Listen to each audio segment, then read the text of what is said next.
Yo guys, it's exam season JJ here, and today I'm going to be walking you through a tutorial how to make hard piano beats for the likes of Lil Baby. But before we get into the video, of course, we have actually hit 1,000 subs. Big thank you to the channel and to everyone watching. I know this is just the beginning. I've got lots planned for the future.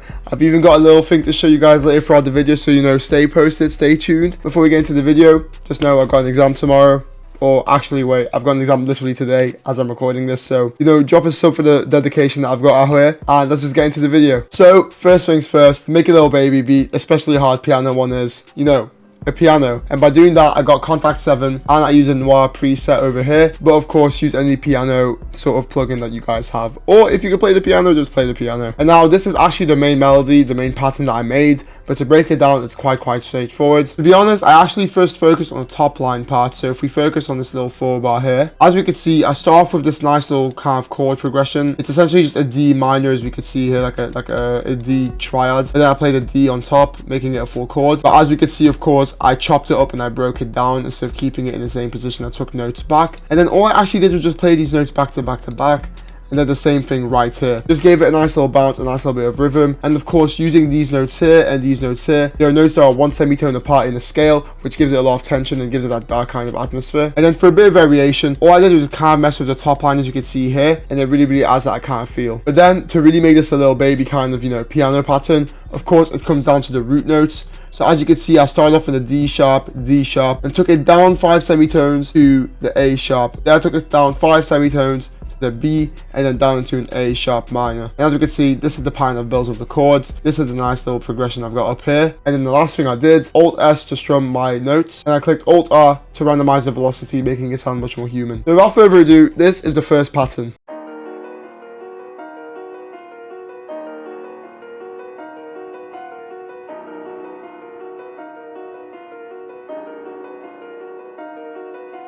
And there we have it. As for the effects, the first thing I did was get an EQ and cut off all the lows. Then I of course got some RC20, added it because it gives it a nice little vintage vinyl sound. And last but not least, some Valhalla vintage verb, that good ambient reverb that we like, just to add a bit more, ambience. And then last but not least, I actually stereo separated this melody 55% of my headphones. I know it's a bit wide, but I did do that because I thought it sounded good in the mix. Next up, we got ourselves an instance of Expand 2. It's one of my favorite plugins, to be honest with you. It's very cheap, it's very good. There's a lot of sounds, a lot of different variations you can go with this kind of plugin. And the preset I am obviously using is Solo Violin from the Strings Bank. And there we have the pattern, very simple and straightforward, but let me break it down. Of course, I'm starting off with the root note, then taking it all the way up into the A sharp, then using these notes that I had prior, and then just climbing it back up. But then I repeat essentially the same pattern in the beginning, as you can see here, for the next 4 bar. But for the variation part, I take it down into the A sharp, and then of course go back into an F, and then down into a B. And then the last thing I actually did, click Alt R,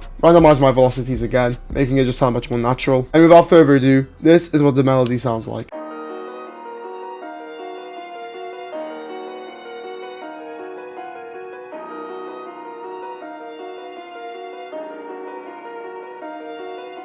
And there we have it, nice little top line. As for effects, I got my instance of Soothe 2 opened right here, default presets of course. Then I got a Pro EQ 3, as you can see here, cutting off all the lows that I didn't need. And then last but not least, some Valhalla vintage verb, just to add some ambience and the reverb that it needs for the strings. And as we can see, I literally stereo separated the sound only 14%. Next up, we got ourselves an instance of Analog Lab 5, and I'm using a preset called My World. Unfortunately, I don't remember what band this is from, but just know it's some sort of pad that I kind of turned into an ARP. And as you can see from the pattern here, this is what I mean by the ARP turns pad. Essentially, it's a pad. All I do is create this nice little cascading pattern. As you can see, it comes all the way up into the A sharp, takes it back down all the way into the D sharp. And it literally just rinse and repeat the whole way through. And again, for variation, click Alt R to give it a bit more of a bounce, not sound very stale. And without further ado, this is what the ARP sound like.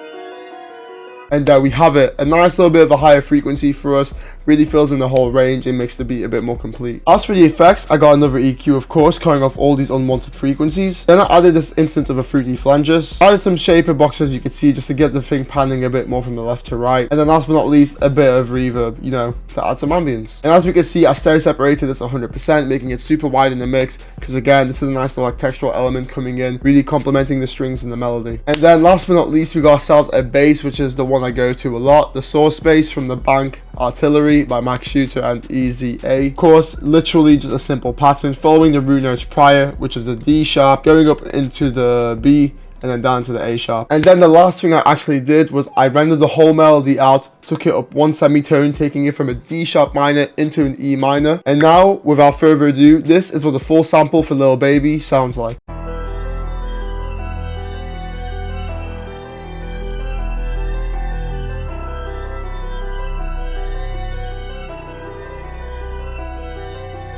And there we have it. As we can see, nice little pattern going, very key based of course, having a nice little top line with the violin, a nice little arp pad coming in, and of course that nice thick bass at the bottom to really fill in the low end. But now of course it's time to get into the drums, and the first thing you'll need to see is we are using this nice little snare pattern here, repeats every 4 bar, and of course I am now using the snare from my drum kit that I am developing for you guys. You know, it's going to be a free drum kit, by the way, I'm just letting you know. Make sure to stay tuned for it. Follow my Instagram of course to keep up with the news, but I've got something in store for you guys, just because, you know, 1K got hit, lots of love from you guys, and I really just want to give back to you. But as we can see from the snare pattern, if we really break it down, this is the simple snare pattern with all these highlighted notes, essentially the same, and then all these green notes are like little accent snares that I added in for an extra bounce. And then of course I just copy and pasted it over to make it a full 8. Next up, we are using a hi-hat from the kit again, called the 2 clean hat. Very nice clean hi-hat we've got here, and all I did was add some very simple rolls. I'm going to be very honest, keeping it nice and simple as we can see here and here, and then I just added the same roll again, repeating it the same part in the hi-hat as you can see. However, for a bit of variation of course, played this nice little pattern here rather than having it at the end of the 4 bar. And then all I did was just copy and paste it over for a full 8, because with Lil Baby beats, I'm going to be honest, the hi-hats don't need to be too crazy. It just needs to be a nice little bit of a, you know, ear candy kind of thing. So without further ado, this is what the snare and the hi-hat from my kit sounds like.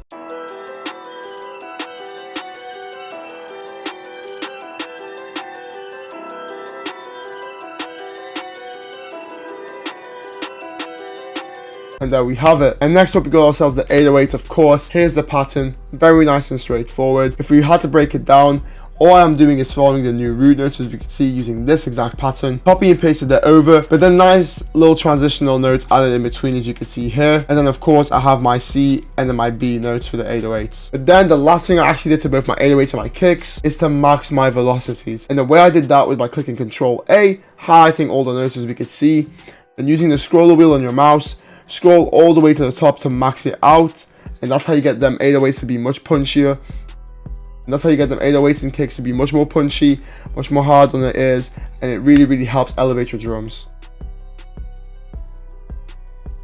And also the last thing I actually did was add this little tiny note here, but cut off the velocities completely. And I did that by going on to none, clicking shift and click the note in, and then just ducked, as you can see, the velocity. And now the reason I did this was because when the 808 transitions into a bass, realistically the 808 will have like a tail end, and I want that to be completely cut off, so that's why I had that note. And of course for the kick pattern, it's essentially the 808 pattern kept at the same note, but I didn't have a kick playing where like these transitional notes would play the end of the 4 and the end of the 8. So without further ado, this is what the 808 and the kicks sound like.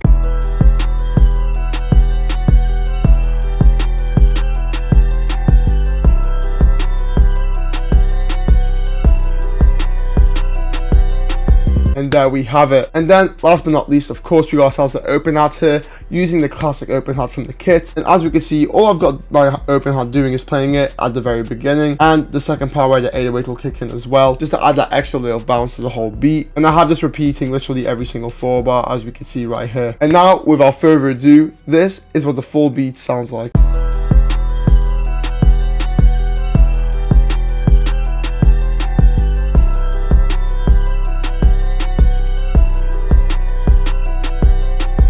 And there we have it. But now guys, before I wrap up the video, let me just break down for you the beat structure real quick. So looking at the beat structure, first things first, as we could see, a nice little 8-bar intro, got the keys playing alongside the bass, but then I introduced most of the drums, as you can see here at the beginning, alongside the tag. And coming into the chorus, I keep it simple with just having the piano at the beginning with all the essential drums, and then I'll introduce the string in the second part alongside the open hat, you know, for that bit of variation. And now looking into the verse section, it's 3 8 bars, making it a total of 24, and looking at of the first 8 bar here, we first start off with just a snare and the hats, of course, alongside the piano, introducing the kick halfway and taking out the hats. But then for the second part of the verse, which is like the main part where things get really like, you know, amped up, we introduce most of the drums apart from the open hat, which I pretty much keep for the chorus, and introduce the strings alongside it. But now for the third 8 bar of the verse, I literally take out all the drums as we can see, introduce the bass, introduce the new component, which is the ARP, giving it like a nice little pre-hook section, making it obvious to the artist that, yo, we're about to get into the hook again. And then as we can see, I copy and paste pretty much the whole chorus in, add a new verse section as we can see here, which includes the ARP, the strings, the bass,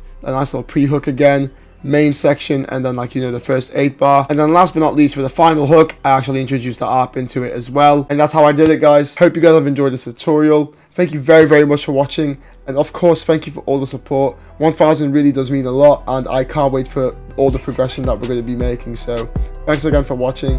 Take it easy. See you in the next one. Peace.